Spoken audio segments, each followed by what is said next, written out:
Well, last post I said something wild was bound to happen sooner or later. I wasn't disappointed. Mark has been living here for about a week now, and he finally got what he was looking for: action. It wasn't really in his favor, though. I mentioned the patrols he keeps taking me on last post, but I didn't really go into detail. He calls them patrols, but it's honestly more of a scavenger hunt. He even gave me a damn list, like a little kid or something. On the list were specific signs and objects that are indicative of tangible activity. Tangible is fancy talk for monsters. I asked him what an intangible was as a joke, and he nonchalantly said, "Ghosts and other shit that you can't touch." After I realized he was serious, I popped the question, "Why not just say monsters and ghosts and shit?" He thought for a moment. "Because the people who name this stuff are nerds." Fair enough, I guess. I'm off on a tangent again, back to the scavenger hunt. The list he gave me had a lot of stuff on it, and as I was walking through the woods for the second time that day, one of the things on the list kept catching my eye. Stairs? Why the fuck would there be stairs on this list? That's not paranormal at all.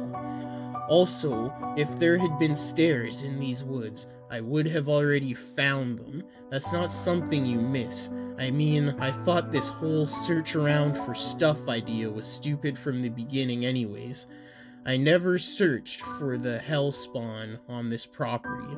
It always found me all by itself. The only reason I even participate in Mark's patrols were to humor him so he wouldn't be as crabby, and because I like to get outside anyways. Even so, stairs. I was looking at the list, eyeing down the word stairs for the millionth time, when it suddenly got dark. Confused, I looked up to see that it hasn't actually gotten dark. I was just in a shadow that was being cast by a tall, skinny wooden wall.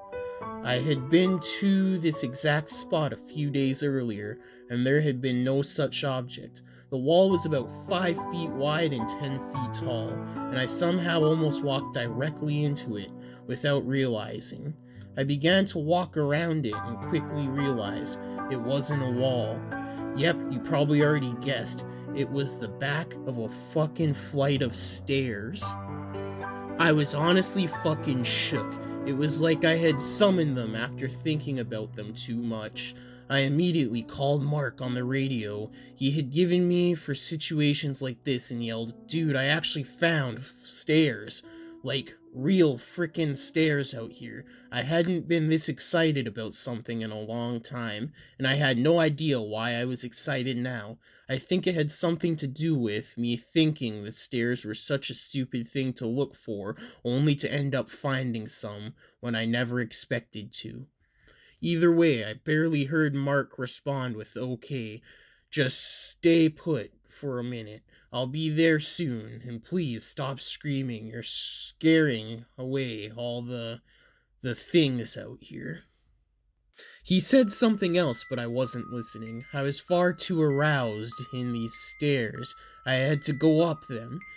It wasn't like they were calling me or anything. It was more of a fact that I was pretty sure I would be able to see my house from the top.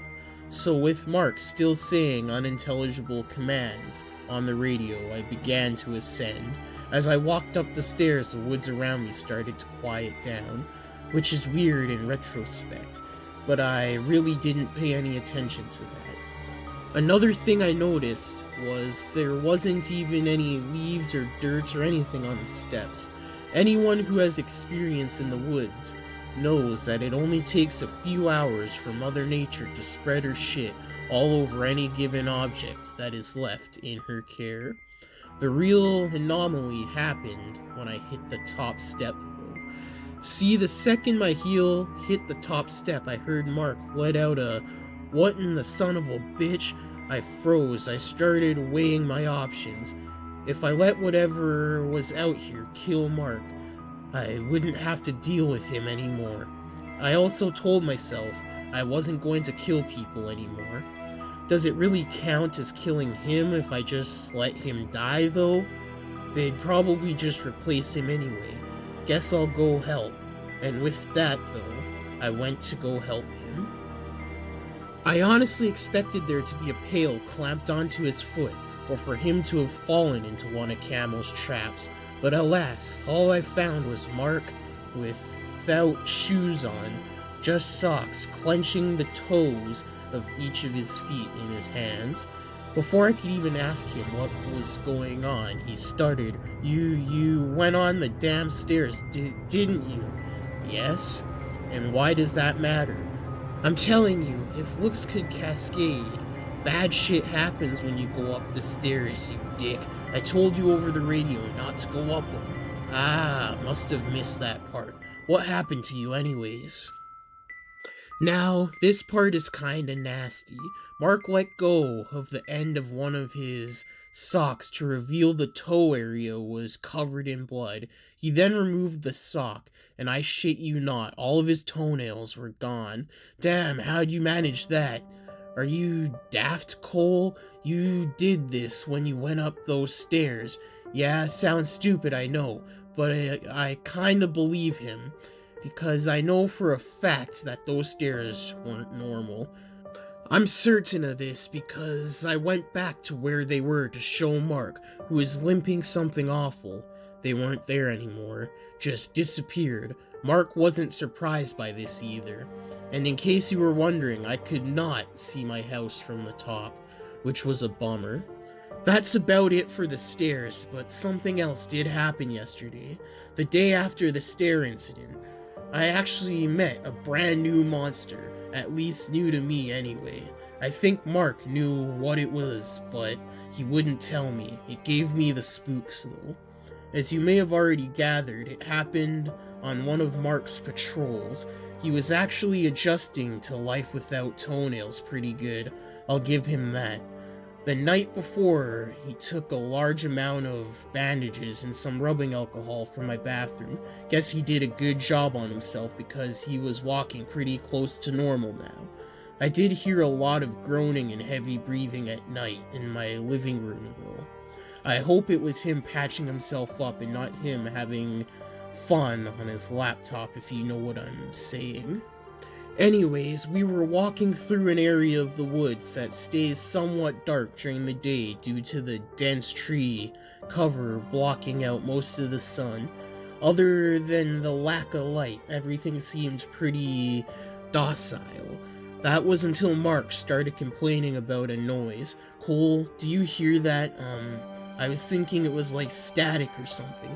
What? No, I don't hear Mark put a hand on my chest, stopping me mid-sentence. I looked over at him to see what's up, and he is staring at me with extremely wide eyes. I need to get to the house now. I had never seen him this flustered, so I knew things were serious. I nodded and we both turned to run to the house, but the tall man was already blocking the way. Now, when I say tall man, I mean really tall man. I'm also fairly certain he wasn't a man. Tall man just makes a good name. He was between 10 and 12 feet tall and was wearing clothes made out of what looked like dirty brown and tan rags stitched together. These rags covered his whole body, including his hands, feet, and face. He was also thin, but something deep in my gut told me that he held some kind of unnatural strength. As his image sank into my brain, I heard Mark whisper, "Holy shit, it's really one of them."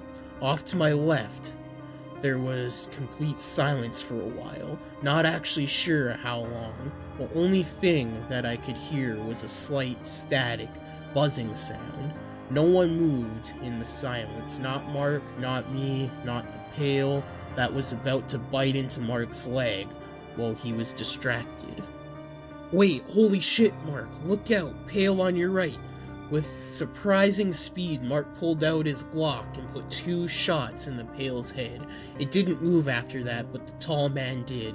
The sudden scuffle seemed to set the tall bastard off into a rage, and the once subtle static sound grew into a roar. It was like no sound I have heard before. Maybe something like the sound of metal being ground up by another metal.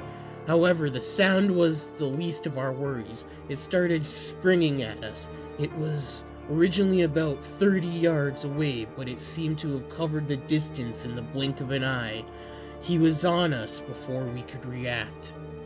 He went for Mark first, reached out for him with one of those long, skinny arms. His fingers seemed to stretch out just so they could reach all the way around Mark's torso. As Mark was lifted off the ground, kicking and yelling, he emptied the rest of his clip into the tall man's head. It did nothing. That was about the time when the big black tentacles erupted out from the creature's back. 6 new weapons now ripped holes in the rags. This thing must be terrible at making its own clothes. Like, how hard would it be to make a tentacle holes so you don't end up ripping your own shirt? Anyhow, I really didn't want the big fella ripping up Mark, so I had to figure something out. Before it managed to obliterate old Marky, I drew my gun and emptied my own clip into various parts of the monster in an effort to find a weak spot. No luck. In fact, the bullets bounced off him. One of them whizzed right past my ear. It was like under those rags he was made of steel. But I'm no quitter.